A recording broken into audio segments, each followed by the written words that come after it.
ప్రవీణ్ పగడాల గారి మరణానికి సంబంధించినటువంటి సీసీటీవీ ఫుటేజ్లు ఇప్పుడు రోజుకొకటిగా బయటకు వస్తూ ఉన్నాయి.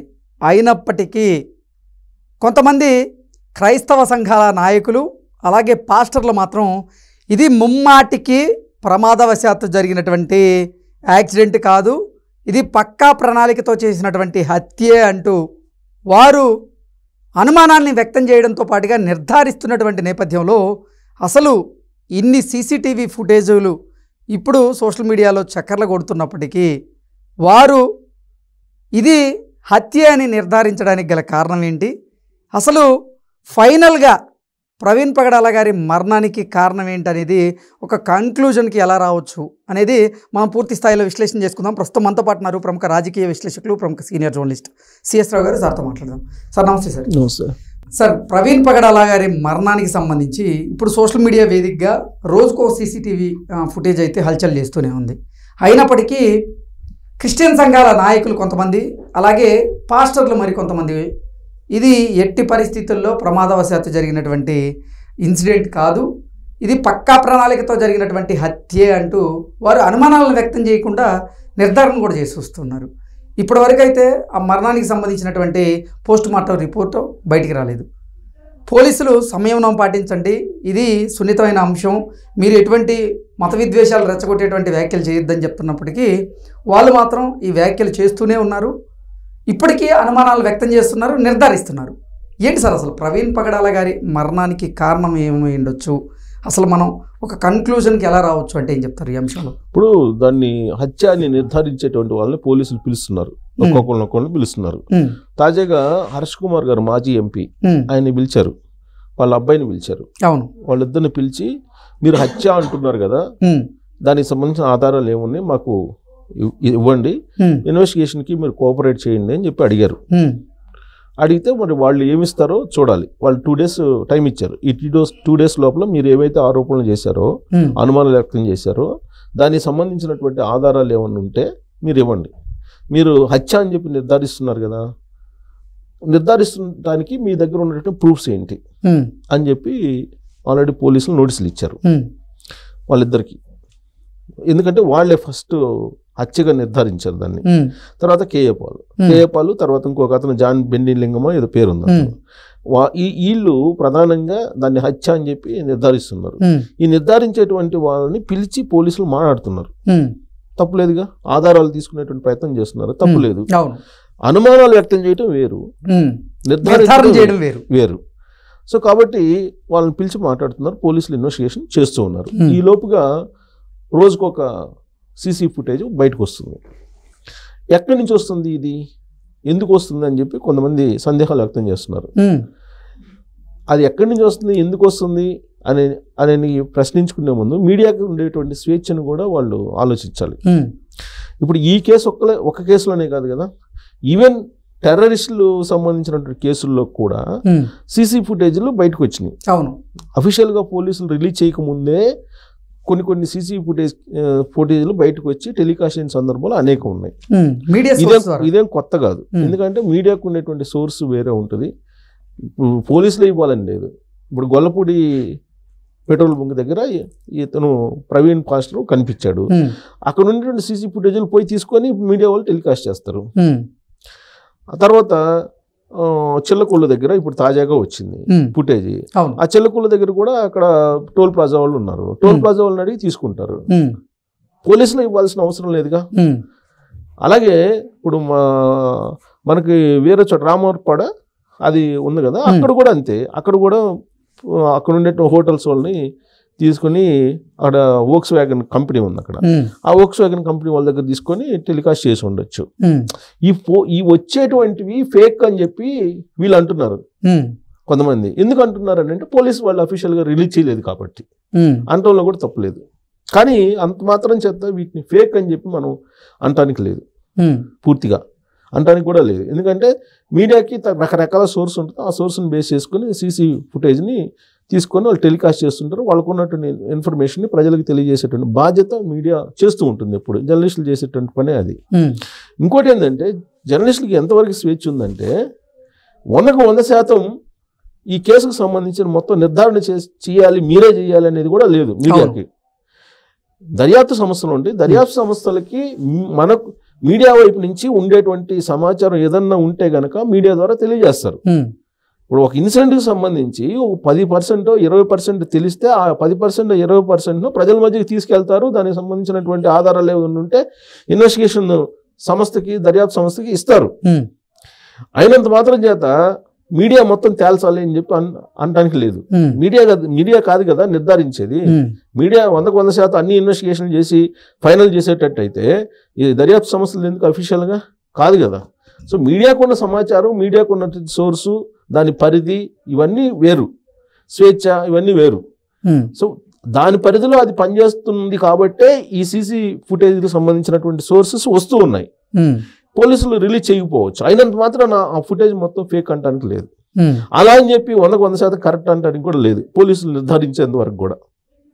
సో ఇప్పుడు తాజాగా రిలీజ్ అయినటువంటి ఫుటేజ్ మనం తీసుకుంటే గత 3-4 రోజుల నుంచి రిలీజ్ అయినటువంటి ఫుటేజ్ని కనుక మనం ఒక్కసారి గుర్తు చేసుకొని అనలైజ్ చేసుకుంటే ఏం జరిగింది, జిన్ను కొన్నాడు, రమ్ము కొన్నాడు, దీనికి సంబంధించి ఫోన్పే ద్వారా అమౌంట్ పే చేసినట్టు ఆ సీసీ ఫుటేజ్లో వస్తుంది.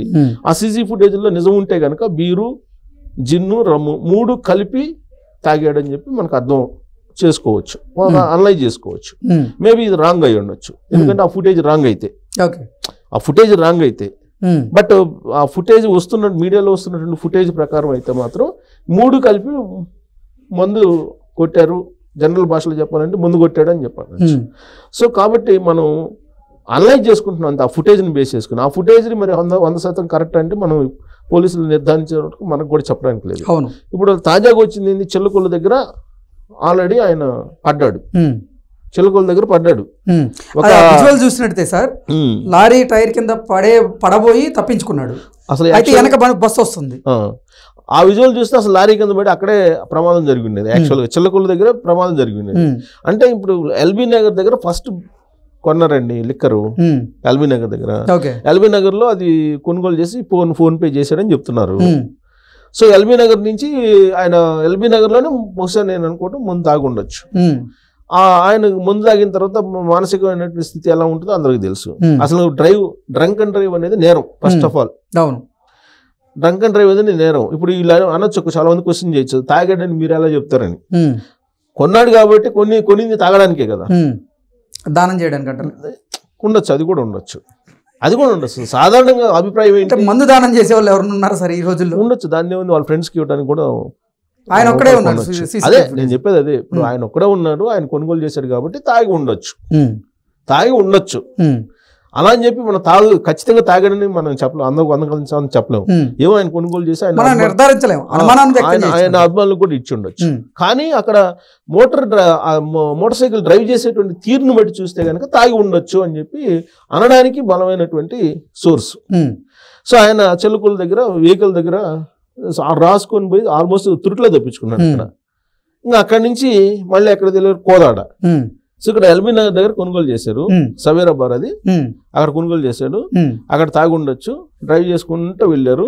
కోదాడలో కొనుగోలు చేశారు, మళ్ళా అది తాగి ఉంటారు. కోదాడలో తాగి మళ్ళీ వెళ్తూ అక్కడ పడ్డాడు. ఎక్కడ వీళ్ళు సీసీ ఫుటేజ్ ప్రకారం వీళ్ళు అనుమానిస్తుంది, ఇక్కడ క్రాస్ అవుతూ అక్కడ పడ్డారు, గోడ గుద్దాడు. అక్కడ పడ్డారు. ఎక్కడ కంచికచర్ల పరిటాల దగ్గర పడ్డాడు. అక్కడ గొల్లపూడి పెట్రోల్ బంక్ దగ్గర కనిపించింది ఈయన పడింది, ఇదంతా వ్యవహారం. సో ఫస్ట్ పడింది అక్కడ, ఏది పరిటాల అలాగే కంచికచర్ల మధ్యలో పడ్డాడు. అక్కడ గాయాలు అయి ఉన్నాయని చెప్పి వాళ్ళు గొల్లపూడిలో ఉండేటువంటి పెట్రోల్ బంక్ సంబంధించినటువంటి వాళ్ళు చెబుతున్నారు. దానికి సంబంధించిన ఫుటేజ్ కూడా ఉంది. అప్పటికే మోటార్ బైక్ కూడా లైట్ కూడా దెబ్బతిందని చెప్పి చెబుతున్నారు. ఇంకా అక్కడి నుంచి ఆయన వెళ్ళారు. వెళ్ళి విజయవాడ మీదుగా వెళ్ళి రామవరపుకోట దగ్గర పడ్డాడు. రామవరపుకోట దగ్గర పడి అక్కడి నుంచి ఆడ 3 గంటల 4 గంటలు పండుకున్నాడు అని అంటున్నారు. అక్కడి నుంచి ఆయన ఏలూరు వెళ్ళాడు. ఏలూరులో మళ్ళీ మందు కొన్నాడు. ఏలూరులో మందు కొని ఏలూరు నుంచి మళ్ళీ ట్రావెల్ అయ్యాడు.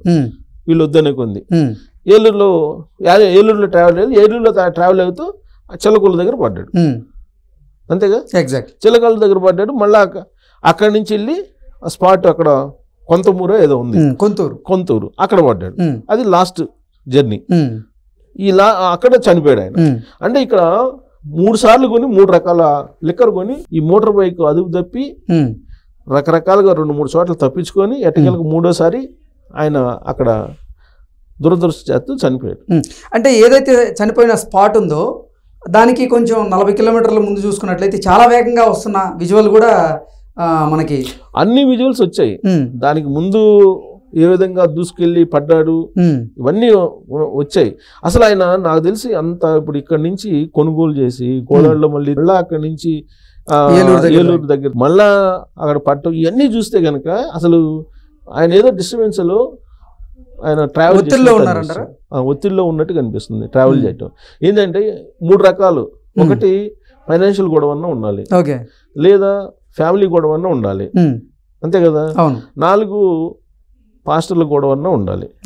జనరల్గా గొడవలు ఉంటే కనుక ధైర్యంగా ఫేస్ చేసేటువంటి ధైర్యం ఆ నైపుణ్యం ఉన్నటువంటి పాస్టర్ ఆయన. ఇతరత్ర గొడవలు ఉంటే కనుక చనిపోవడానికి సిద్ధపడరు. సంథింగ్ ఆయన మెంటల్గా డిస్టర్బ్ అయ్యాడు. డిస్టర్బ్ అయ్యి ఈ ట్రావెల్ అంతా చేశారేమో అనిపిస్తుంది. అంటే సైకాలజిస్టులు తోటి నేను కాంటాక్ట్ కావటం జరిగింది. అసలు ఏంటి ఇది అని అంటే ఫ్యామిలీ గొడవలన్నా అయి ఉండాలి, పర్సనల్ ఇష్యూస్ ఏదన్నా అయి ఉండాలి, డిస్టర్బెన్స్ అయింది అంటే మెంటల్గా డిస్టర్బ్ అయ్యి ఈ ట్రావెల్ చేశారని చెప్పి సైకాలజిస్టులు కొంతమంది వాళ్ళ పరిధిలో వాళ్ళు చెప్తున్నటువంటి మాట. ఎందుకంటే ఇప్పుడు ఒకవేళ పాస్టర్స్ మధ్య గొడవలు ఉంటే ఫేస్ చేస్తాడు ఆయన, పర్సనల్ గొడవలు ఉన్నా ఫేస్ చేస్తాడు. మరి ఇంకా ఏముంటాయి? కేవలం ఆయన డిస్టర్బెన్స్ అంటే పర్సనల్ డిస్టర్బెన్సెస్ ఏ ఉన్నాయి. ఆ పర్సనల్ డిస్టర్బెన్సెస్ ఏంటి అనేది మనం ఇప్పుడే సున్నితమైన అంశం కాబట్టి బహుశా పోలీసులు కూడా బయట పెట్టలేదేమో అని నాకు అనిపిస్తుంది. అవి కనుక బయటికి తీస్తే అర్థమవుతుంది. ఇప్పుడు ఆయన చనిపోవడానికే ట్రావెల్ చేసినట్టు అనిపిస్తుంది. ఆ ట్రావెల్ని బట్టి మనకు అర్థమవుతుంది. అంటే 3 చోట్ల పడినటువంటి నేపథ్యంలో ఇప్పుడు వచ్చిన సీసీ ఫుటేజ్ల ప్రకారం 3 చోట్ల 4 చోట్ల పడ్డాడు. అంటే చనిపోవడానికే ప్రయాణం పెట్టుకున్నట్టు అనిపిస్తుంది ఇదంతా కూడా చూస్తుంటే. అంటే మెంటల్గా డిస్టర్బ్ అయ్యి ఆయన ఈ ప్రయాణం చేసి ఉండొచ్చు అనేది కొంతమంది సైకాలజిస్టులు అంచనా వేస్తున్నారు. సో ఇదంతా కూడా మనం ఏంటంటే ఎక్స్పెక్టేషన్సే. పోలీసులు చెప్పేంత వరకు కూడా మనం ఇవన్నీ విశ్లేషణ చేసుకోవడం తప్పితే పోలీసులు వన్స్ చెప్పిన తర్వాత దీనికి ఫుల్ స్టాప్ పడుతుంది. అప్పటిదాకా ఇలాంటి ఊహాగానాలు సైకాలజిస్టులు చెప్పేది, లేదా పాస్టర్లు చెప్పేది, లేదా ఇంక ఇతరత్ర వాళ్ళు చెప్పేది ఇవన్నీ కూడా అభిప్రాయాలు పరిధిలోనే ఉంటాయి. దీనికి ఎవిడెన్స్లు ఉండవు, అభిప్రాయాలు ఉంటాయి అంతే. ఎవరు అభిప్రాయాలను వాళ్ళు వ్యక్తం చేస్తుంటారు. అలాగే ఈ ప్రయాణాన్ని చూస్తే మాత్రం లాస్ట్ జర్నీ అయింది చూస్తే కేవలం ఆయన చనిపోవడానికే చేశారా అనేటువంటి బాధ కలుగుతుంది. Okay sir, thank you so much. Thank you.